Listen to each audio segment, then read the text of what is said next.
Hello everyone, let's learn multithreading in C using GCC compiler. So I'm going to use VI editor. We can use any editor of our choice, and let's begin.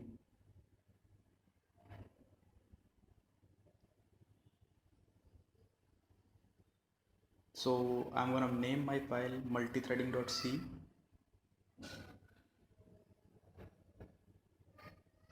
Header files needed to perform multithreading are uniistd.h and pthread.h. So we need to include these files. We are writing standard input output header studio.h and main function int main.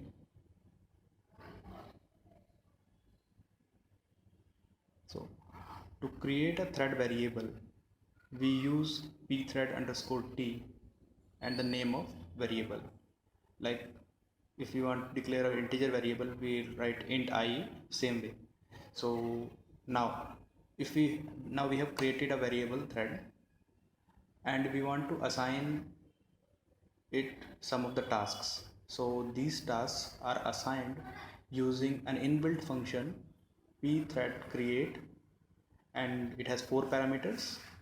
The first is address of thread. Second one, we are going to take null.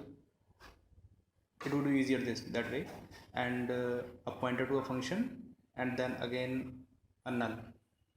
This fourth parameter is for you can say parameter of that function. Right now we are taking it as null for simplicity's sake.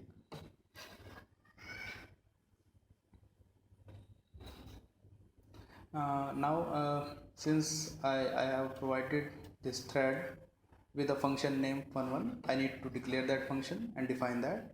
So basically I am writing a function which is going to print like function 1 or function 2 in a loop 3 times basically in both the cases. So now second thread is also assigned with the second function. Now to compile any program with threads, we need a thread library which we denote as -l pthread.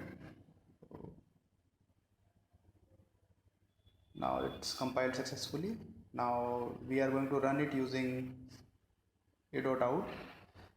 If you see, we are getting some random results, like sometimes coming as blank, sometimes we are getting a single f, sometimes 2 times function1 function1.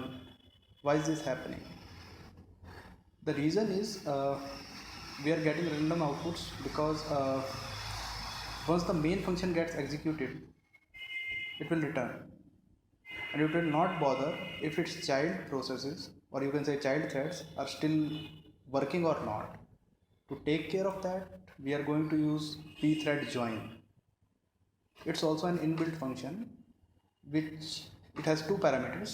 The first one is thread id and the second one is kind of a return type, but right now we are going to take it as null. So for both the functions we are going to write pthread join, and I will recompile it and we'll run it. So we are seeing here, as we were expecting the result, the same kind of output is observed. But you know, sometimes the sequence function was coming first, sometimes function 2 is coming first. Why is this happening? Because we don't have any sequence control. For that we need to use mutex or semaphore, and that we will learn in next video.